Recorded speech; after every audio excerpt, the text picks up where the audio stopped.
Bonjour tout le monde. Le plan Trump pour Gaza, présenté comme une initiative de paix, est dénoncé par de nombreux analystes comme un véritable piège pour le peuple palestinien, une victoire politique offerte à Israël qui n'a pas gagné la guerre sur terrain. Ce projet est soutenu par certains régimes arabes, malheureusement, mais en cause la dignité nationale palestinienne. Pour en parler aujourd'hui, j'ai l'immense plaisir de recevoir notre camarade Hamden Addimiri, le coordinateur de la communauté palestinienne en Belgique. Monsieur Addimiri, merci infiniment d'avoir accepté notre invitation, camarade. Merci à vous. Et voilà, donc je pense que je serai honoré de répondre à votre invitation. Tout l'honneur pour nous. Monsieur Addimiri, comment évaluez-vous la crédibilité réelle de ce plan présenté par l'administration Trump? Moi, je pense qu'il y a deux guerres qui sont menées actuellement. Quand je dis actuellement, c'est-à-dire depuis le 7 octobre. Et la première guerre, elle est militaire. Elle est par les armes. Il y a un objectif de cette guerre-là menée par Israël avec la participation des États-Unis d'Amérique et la complicité de beaucoup de pays, surtout les pays européens. Cette guerre, elle a un objectif principal, c'est-à-dire d'obliger les habitants de la bande de Gaza de vider le territoire de Gaza. Donc, on appelle ça nettoyage ethnique, en fait. Donc, via les armes, avec l'utilisation des armes. C'est une guerre qui se déroule devant nos yeux depuis le 8 octobre jusqu'à maintenant. Tous les jours, il y a des bombardements, tous les jours, il y a des morts, tous les jours, il y a des blessés. Et quand on connaît le nombre exact, personne ne connaît le nombre exact des victimes dans la bande de Gaza. C'est vrai, il y a ce qu'on appelle le nombre officiel, mais le nombre officiel, ce sont les personnes, les morts qui sont passés par les hôpitaux palestiniens. Donc, ils sont identifiés. On sait telle personne, il a été touché à tel endroit, etc. Mais il y a aussi tout ce qui est toutes ces victimes-là qui se trouvent encore sur les décombres, parce que quand on sait que plus que 80% de tout ce qui est construction à Gaza est déjà détruite. Donc, il faut voir qu'au-dessous de ces décombres, il y a des corps, des morts, etc. Certains depuis, je dirais, un an et demi.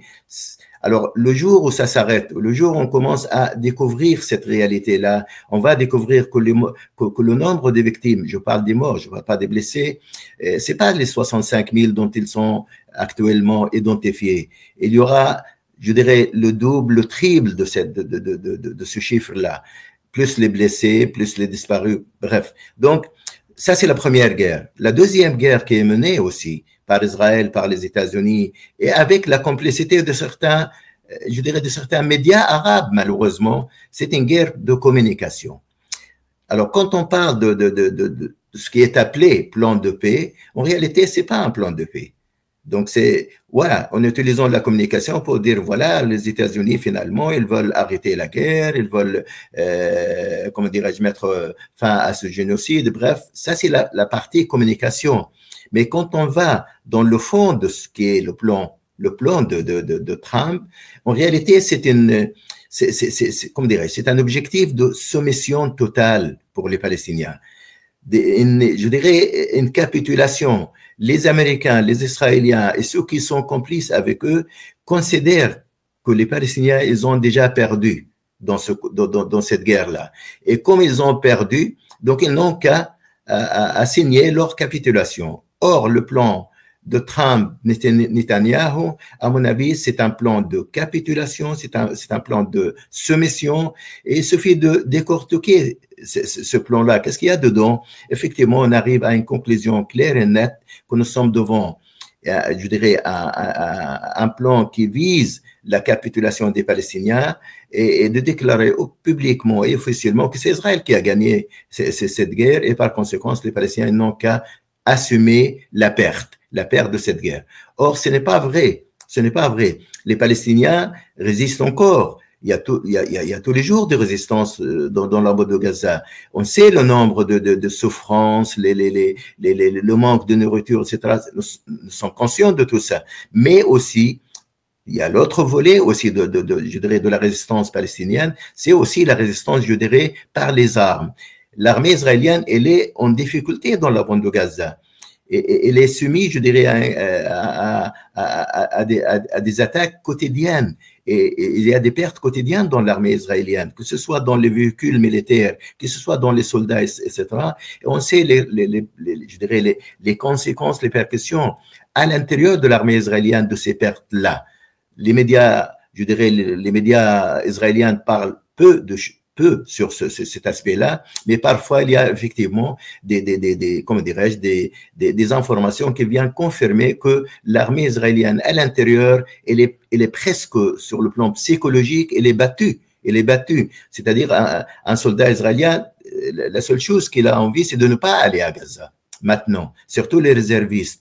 Donc, cette guerre-là, à mon avis, il y a une guerre de communication et le plan de Trump fait partie d'un plan de communication mené par les Américains, les Israéliens bien sûr, mais aussi malheureusement avec la complicité de certains États, de beaucoup de médias dans le monde, etc., qui veulent montrer comme si les Palestiniens ils ont déjà perdu et n'ont qu'assumé la perte de cette guerre-là. Or, c'est pas la vérité. Oui.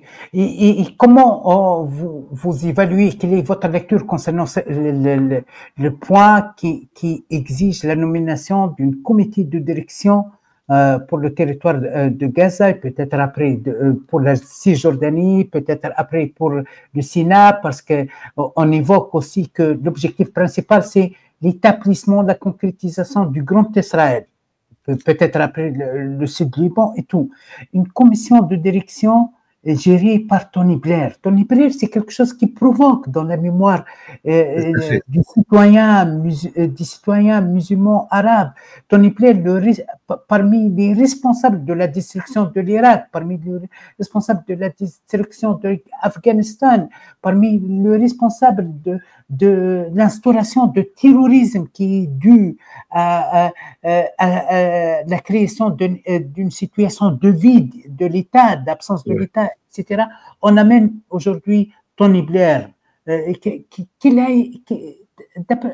vous, quel message veut l'administration Trump envoyer au peuple arabe et musulman? En réalité, ce plan-là, effectivement, dedans, parce qu'on trouve effectivement un point qui concerne la mise en place de ce qu'ils ont appelé le Conseil international de la paix. Le Conseil international de la paix, Trump, il s'est nommé sans consulter personne comme le chef de ce Conseil international de la paix pour Gaza, et en proposant comme Tony Blair, l'ex-premier ministre anglais, comme le responsable de la partie exécutive de ce Conseil international de la paix. Vous avez parlé de l'image de Tony Blair. Nous connaissons l'image de Tony Blair, nous les Palestiniens, les Arabes en général, et le rôle qu'il a joué lors de l'invasion de l'Irak. L'Angleterre, elle a envoyé des dizaines de milliers de soldats à l'époque. C'était le pays, après les États-Unis, qui a envoyé le plus de soldats au niveau pour envahir l'Irak. On connaît aussi le mensonge de Tony Blair pendant la préparation de cette guerre contre l'Irak à l'époque. Et donc, effectivement, Tony Blair, Francesca Albanese, elle a dit une phrase juste. Elle a dit la place de Tony Blair, normalement, c'est la prison. Ce n'est pas d'être libre, ni d'être nommé comme responsable de l'exécutif qui sera mis en place pour gérer la bande de Gaza. Non, Tony Blair, il est connu, nous le connaissons très bien, et je ne crois pas que Tony Blair soit accepté de près ou de loin par les Palestiniens pour, gérer la bande de Gaza. Ce plan-là, sur cet aspect-là, je dirais, c'est un plan qui va mettre Gaza sous tutelle occidentale en réalité. Le chef, c'est Trump.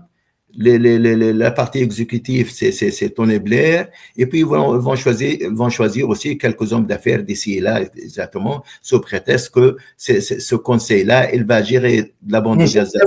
On évoque le nom de Najib Sawiris, l'Égyptien aussi. Hein. Bien sûr, voilà, donc il parle des hommes d'affaires, c'est-à-dire sans dire combien de temps ça va durer ça. Donc, elle parle d'un conseil qui va gérer la bande de Gaza le temps nécessaire. C'est quoi le temps nécessaire? On sait très bien, ça peut d'un an, ça peut être 10 ans, 20 ans, etc., etc. Donc, il n'y a pas de, c'est ça le plan de Trump. Il y a la seule chose où il était fixe, où il y a comment dire, ça a été fixé au niveau de temps, c'est la libération des otages israéliens. C'est tout. En dehors de ce point-là, rien n'a été fixé dans le temps. Donc, tout est resté ouvert. Autrement dit, le retrait des forces israéliennes reste ouvert. On sait, voilà, on sait peut-être ça va démarrer à telle date, mais on ne sait pas quand ça se termine. L'aide humanitaire pour entrer à Gaza, avant on parlait de 600 camions par jour, maintenant on ne parle même pas de nombre de camions. Donc dans le plan Trump, il ne parle pas de combien de camions doivent entrer dans la bande de Gaza pour répondre aux besoins des Palestiniens, de 2 millions de Palestiniens qui habitent encore, qui sont toujours dans la bande de Gaza. Bref, donc à mon avis, c'est un plan de colonisation de la bande de Gaza sous tutelle, c'est une nouvelle colonie occidentale, en partageant, je dirais, le rôle principal, c'est des Américains avec Trump, et puis voilà, on va mettre un Anglais qui était, on sait à quel point cet Anglais-là, je parle de Tony Blair, combien il est opportuniste, cet homme-là. Cet homme-là, la seule chose qui compte pour lui, c'est de gagner de l'argent, ni plus ni moins. Et il est prêt de jouer n'importe quel rôle de moment que cela. C'est un mercenaire, c'est un mercenaire. Exactement, exactement. Donc, moi, je pense que ce plan, je répète, c'est un plan de capitulation pour les Palestiniens. C'est la raison pour laquelle les mouvements palestiniens n'accepteront jamais ce plan tel qu'il est. Maintenant, la réponse palestinienne, elle sera formulée. Il sera formulé, il faut négocier tel ou tel point, il faut préciser tel ou tel point, c'est-à-dire, c'est un plan qui, pour les Palestiniens, qui doit être négocié presque dans la plupart de son contenu. Parce que je répète. La résistance palestinienne, M. Demir, vient de refuser catégoriquement ce projet en disant que rien n'est clair. Justement, je sais qu'il y avait des concertations. Israël n'a jamais respecté des engagements. Non, bien entendu, bien entendu.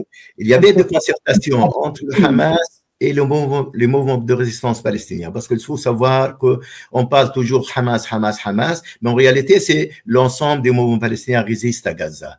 Oui, beaucoup de fractures de résistance, oui.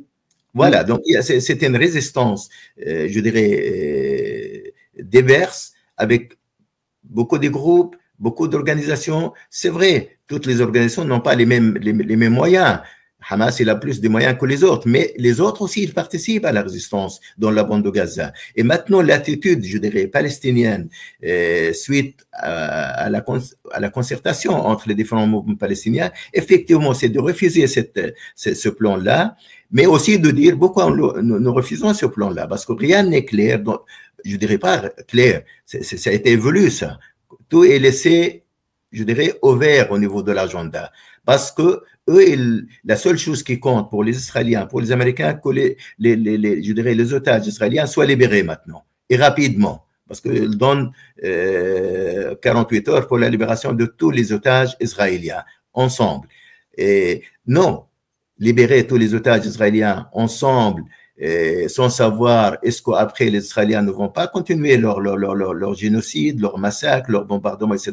Ça, pour les Palestiniens, c'est inacceptable. C'est la raison pour laquelle tout doit être organisé dans le temps. Et c'est la raison pour laquelle, à mon avis, c'est une des raisons que les Palestiniens n'accepteront pas ce plan. Maintenant, aussi, il faut que les pays qui se sont réunis avec Trump à New York, à la Maison-Blanche, rappelez-vous, donc il y avait une réunion commune entre Trump et 5 pays arabes et 3 pays islamiques.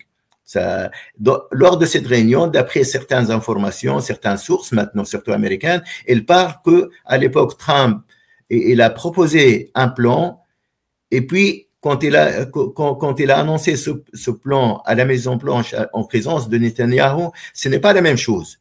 Il y a une différence. Il y a des modifications qui étaient apportées à ce plan-là. Moi, je dirais, les pays arabes qui sont... Ça ne confirme pas que les États-Unis, il est au service d'Israël. Bien sûr. Les États-Unis, il affaiblit. Trump n'est qu'un fonctionnaire auprès de cette administration fasciste de Netanyahu. Absolument. Absolument. Je crois que Trump n'a pas toutes les cartes de la décision américaine, semble-t-il. N'a pas toutes les cartes. Oui, il fait des déclarations le matin, l'après-midi, le soir, etc. Et parfois, elles sont contradictoires, je dirais, ce propos. Et ça montre que il ne détient pas toutes les vaisselles de la décision américaine. Il semble qu'il y a aussi, à l'intérieur de l'administration américaine, ce qu'on appelle comment dirais-je, l'État profond aux États-Unis, qui a le pouvoir encore, que ce soit dans le Congrès américain, que ce soit dans le Pentagone, etc., dans les médias, bien sûr. Et c'est la raison pour laquelle moi, je pense que Trump, un jour, il dit quelque chose, le lendemain, il est complètement contraire à ce qu'il a dit à la veille. Donc, sur un homme comme ça, instable, même aussi, je dirais, sur le plan psychologique, il est impulsif. Hein, donc, c'est quelqu'un qui s'énerve tout de suite. Et s'il y a des propos qu'il n'accepte pas, il commence à insulter l'autre, etc. On a vu comment il a réagi avec le chef d'État ukrainien quand il l'a reçu la première fois à la Maison-Blanche, comment il a traité. Vraiment, c'est quelqu'un qui ne respecte pas les chefs d'État ni les responsables dans les autres pays. Donc, moi, je dirais, les pays arabes qui sont réunis avec lui, les pays islamiques, ont moralement l'obligation de dire quel est le plan qui a été proposé à eux lors de cette rencontre. Parce que maintenant, on parle, c'est pas la même chose.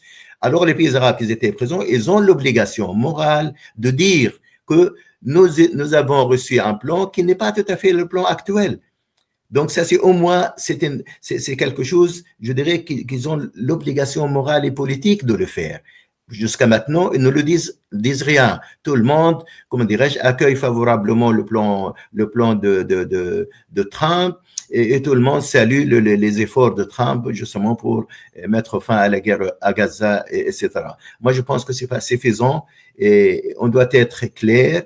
Les pays arabes doivent être clairs. Maintenant, ils sont dans une situation, malheureusement, d'une impuissance totale face au génocide de Gaza. Parce qu'ils n'ont pas la volonté, les pays arabes. Ils n'ont pas la volonté. Ils ont les moyens, ils ont les cartes, ils ont des relations, ils ont la géographie pour bloquer tout le monde maintenant. Le commerce mondial peut être bloqué si les Arabes veulent ça. Bloqué complètement. Ils ne le font pas. Parce que, effectivement, la plupart des pays arabes, ils sont, à mon avis, complices. Ils ont peur de Trump et de ses réactions. Et c'est la raison pour laquelle il y a une différence énorme entre le sentiment des peuples arabes, de la rue arabe par rapport de ce qui est, comment dirais-je, décédé dans les sommets des pays arabes. Et ça, c'est malheureux par rapport à ce qui se passe maintenant. Aussi, plusieurs analystes évoquent une coordination entre l'administration Trump et des pays européens qui ont annoncé la reconnaissance douteuse de l'État de Palestine. Beaucoup des observateurs pensent et confirment que l'initiative de reconnaître l'État de Palestine n'a été qu'une orchestration, une comédie pour faciliter le plan de Trump, rien que ça. C'est de la reconnaissance vide, comique, non crédible. Moi, je vis dans un pays européen. Ce pays européen n'a pas vraiment reconnu l'État de Palestine, mais il a annoncé qu'il va le reconnaître si, en mettant des conditions. Or, les conditions, elles sont impossibles de réaliser. C'est la raison pour laquelle la Belgique, à mon avis, n'a pas reconnu l'État de Palestine. Il y a d'autres pays qui ont reconnu. Maintenant, les pays qui ont reconnu dernièrement l'État de Palestine, à mon avis, il y a une raison à cela.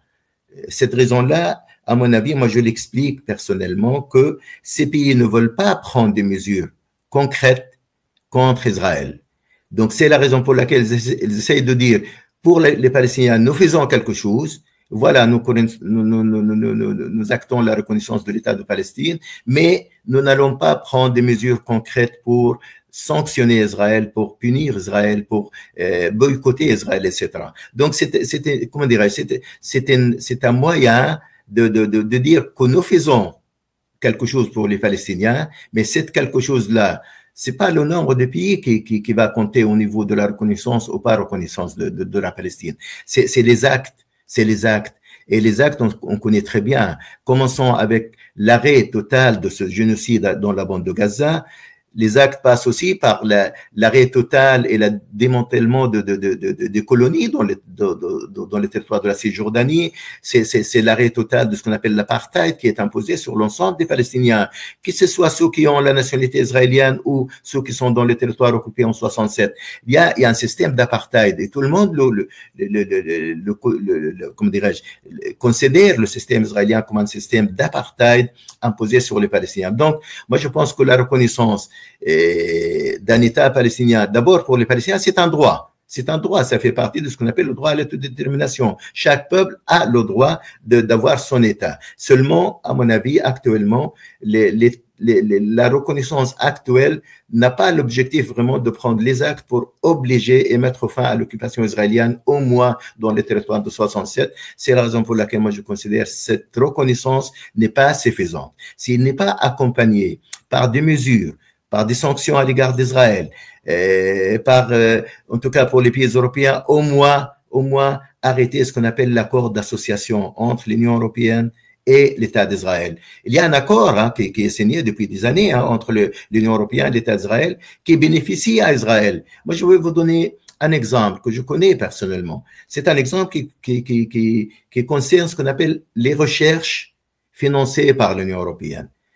Il y a toute une série de projets présentés par les Israéliens dans le cadre de cet accord-là, qui sont financés à 90% presque par l'Union européenne.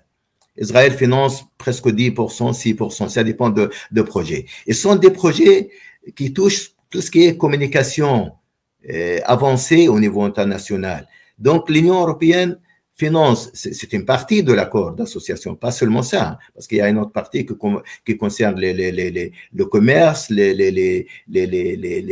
d'autres volets de relations entre l'Union européenne et Israël.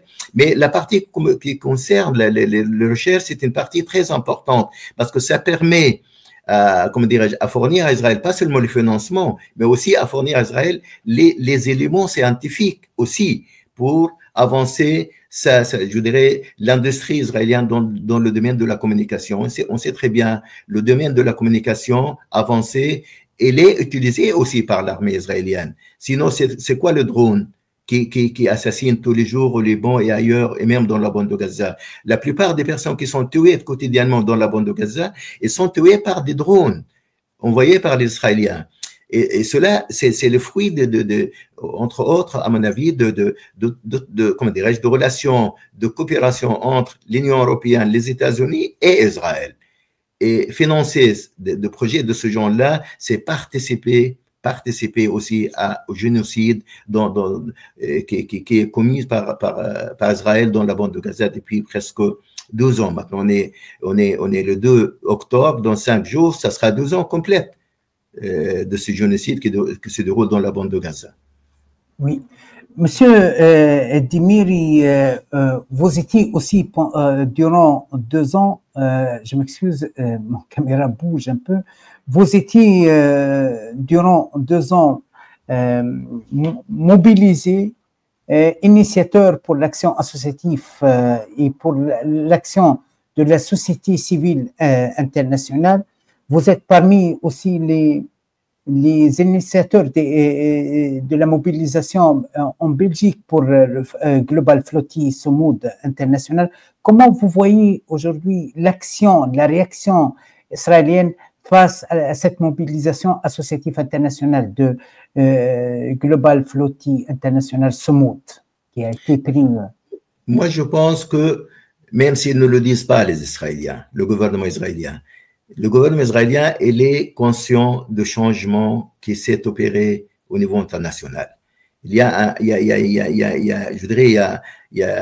un changement radical au niveau international de ne plus comment dirais-je, accepter le discours israélien, la propagande israélienne. Donc, effectivement, depuis 2 ans, on voit avec le travail qui est mené sur le terrain, dans les pays européens, dans les capitales européennes, dans les villes européennes, etc., effectivement, la population européenne, dans une majorité très large, n'accepte plus le discours israélien.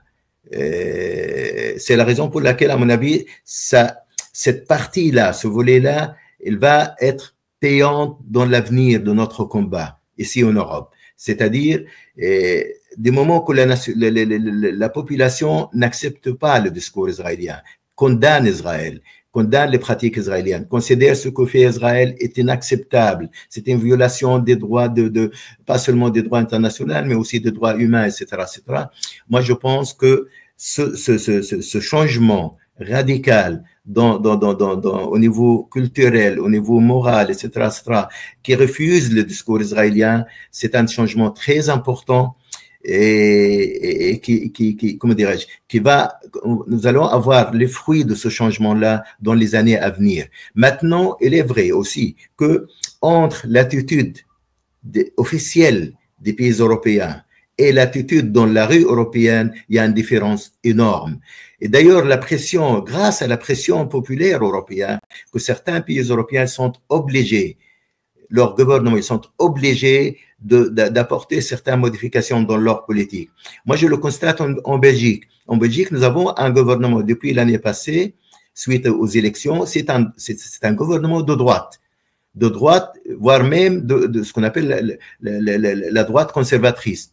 Donc, c'est un gouvernement de droite dirigé par quelqu'un connu pour ses idées extrêmes, etc., etc. Quelqu'un qui considère que il y a entre les pays européens, la culture européenne, la civilisation européenne et Israël, il y a, comment dirais-je, il y a une partie, comment ils appellent ça, donc, voilà, des valeurs, voilà. Il avait une déclaration, voilà. Il parle des valeurs communes entre Israël et les pays européens et la civilisation européenne. Cet homme-là, moi, je vois qui est premier ministre belge maintenant. Voilà. Et donc, grâce à la pression populaire, vous savez, la dernière manifestation nationale en Belgique à Bruxelles, le 7 septembre, il y avait au moins 120 000 personnes dans les rues de Bruxelles. C'est énorme. C'est énorme. 120 000 personnes, même les syndicats, quand ils font les trois syndicats, quand ils font une manifestation, comment dirais-je, ils amènent 50 000, 40 000, 30 000, pas 120 000. Donc, c'est dans l'histoire de la Belgique, une manifestation pour une cause extérieure, parce que Gaza, c'est très loin de la Belgique. Quand il y a autant de personnes dans les rues, dans une manifestation nationale, ça montre que la population, elle est du côté des Palestiniens. Maintenant, il y a une différence effectivement entre les gouvernements et la population, mais grâce à la pression populaire, effectivement, les gouvernements ils sont obligés d'apporter des modifications à leur politique. En Belgique, ça a été fait partiellement, pas autant que nous voulons nous, mais dernièrement, il y avait un accord intergouvernemental belge qui a parlé de l'interdiction de vente d'armes à Israël, l'interdiction de transit d'armes via les ports, via les aéroports de la Belgique. C'est nouveau dans l'histoire de la Belgique que pas seulement on ne vend pas les armes, mais aussi on annonce l'interdiction de passage des convois d'armes qui viennent peut-être des États-Unis ou d'autres pays, qui passent par la Belgique pour aller en Israël. Donc c'est nouveau dans l'histoire je dirais, d'une politique d'un gouvernement, surtout de droite. Mais si cette attitude, elle a été, je dirais, dernièrement déclarée par le gouvernement de droite en Belgique, c'est justement parce qu'il y a la pression populaire. C'est la raison pour laquelle moi je pense que la solidarité doit continuer. Hier, quand il y avait l'interception on le savait, hein, que la marine israélienne va intercepter la flottille de Saumon. On le savait à l'avance. Hein. Ils l'ont déjà fait chaque fois qu'il y avait une flottille qui va à Gaza. Depuis 2007 d'ailleurs, il y a des dizaines de flottilles qui ont voulu donc aller jusqu'à Gaza et briser le blocus. Chaque fois, il y avait l'intervention de la marine israélienne pour empêcher d'arriver à Gaza. Donc, on savait que ça va arriver. On ne savait pas quand exactement, mais on le savait. Bien, hier soir, c'est arrivé hier soir, l'interception et l'agression contre certains bateaux de la flottille. Et hier soir, il y avait des manifestations dans plusieurs capitales européennes. Tout de suite, à Bruxelles, devant le ministère des Affaires étrangères, il y a peut-être 1000, 1500, je ne sais pas le nombre exact, parce que moi, je n'habite pas à Bruxelles. Personnellement, j'ai vu des vidéos. C'est beaucoup le soir même. Il y a des centaines de personnes qui sortent de chez eux, de leur foyer, de leur maison, etc., pour aller manifester devant le ministère des Affaires étrangères pour dire à la Belgique et au gouvernement belge, vous êtes dans l'obligation de protéger les citoyens belges qui sont dans la flottille. Parce qu'il y a 4 Belges dans la flottille, dont comment dire, un juriste connu, qui est le vice-président de la Fédération internationale des droits humains, donc le maître Alexis de Soaïf. Donc c'est un avocat, c'est un juriste, etc. Et puis il y a un ancien députés aussi dans les 4 Belges qui se trouvent dans la flottille. Donc la Belgique, le gouvernement belge, c'est son devoir de protéger ses citoyens qui sont, pour l'instant, on ne sait pas, ils sont arrêtés, qu'est-ce qu'ils sont devenus, etc. Et c'est aussi, à mon avis, c'est le devoir de tous les gouvernements européens de faire la même chose et de protéger leurs citoyens. C'est la raison pour laquelle moi je pense que aujourd'hui, en tout cas, en Belgique, dans 8 villes belges, on a annoncé des manifestations de solidarité avec la flottille. Dans 8 villes belges, pas seulement à Bruxelles, dans 7 autres villes belges. Dans la ville dans laquelle je vis personnellement, Liège, aujourd'hui dans la place centrale de Liège, il y a un rassemblement qui commence à 18h. Je suis sûr et certain, on sera des dizaines et des dizaines de personnes, des centaines de personnes dans la place centrale de Liège, parce que la mobilisation, on le voit à travers les moyens de communication sociale, on voit qu'il y a une mobilisation large, l'information passe et est partagée par beaucoup de gens. Donc, moi, je suis tout à fait optimiste à ce rassemblement de ce soir à Liège, et ailleurs, ça sera la même chose. Donc, oui, je répète, la population européenne dans la rue, elle est mobilisée, elle est solidaire avec Gaza, elle est contre le discours israélien, etc.